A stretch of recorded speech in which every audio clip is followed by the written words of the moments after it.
begin official recording for SCP-054, also known as the Water Nymph.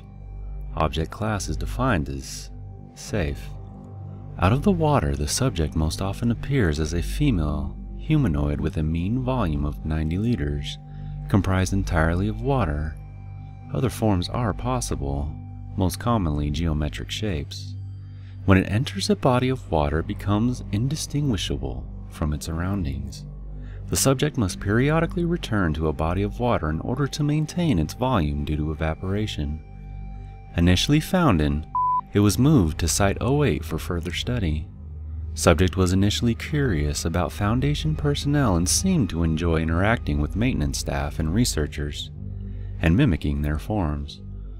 After a number of weeks, the creature apparently felt comfortable enough to remain out of the water during routine monitoring, though it retreated when attempts were made to study its composition. SCP-054 is apparently composed of normal water, with no detectable differences compared to ordinary spring water from the same source. No thermo-electromagnetic, biological, or other phenomenon has ever been detected in its body that would suggest how it animates. Water lost by SCP-054 to evaporation exhibits no special properties when condensed. Experiments with SCP-054 were halted following 2 researchers injured. After this incident, containment protocols were updated. Subject thereafter exhibited signs of mistrust and aggression around male personnel, which made up the majority of the original research staff. Subject was reclassified as Euclid. Partial transcripts. Audio Journal 054-A.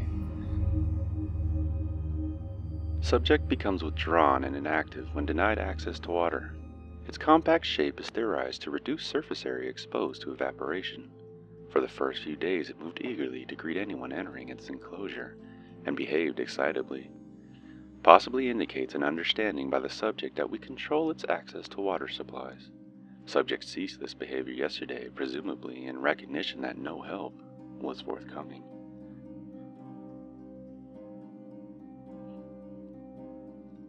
We got authorization to attempt sub-zero testing this morning.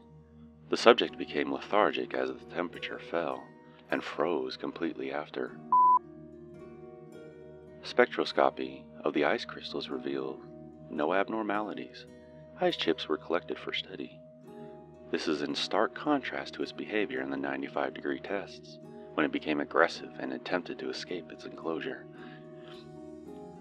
We've submitted a work order to combine the climate control equipment with the subject's standard enclosure, as it has begun to resist efforts to transport it to experimental chambers with increasingly desperate behavior.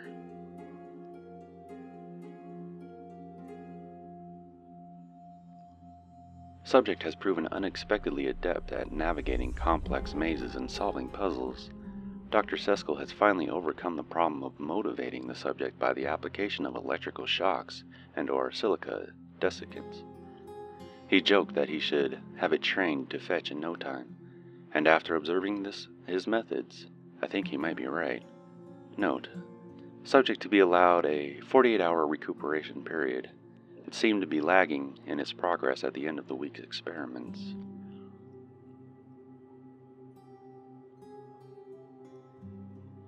I am starting with a 0.5 meter hydrochloric acid solution.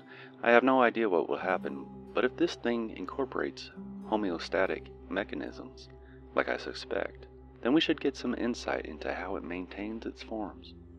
Temperature in the enclosure has been lowered to 278 K to help control 54's increasingly erratic behavior.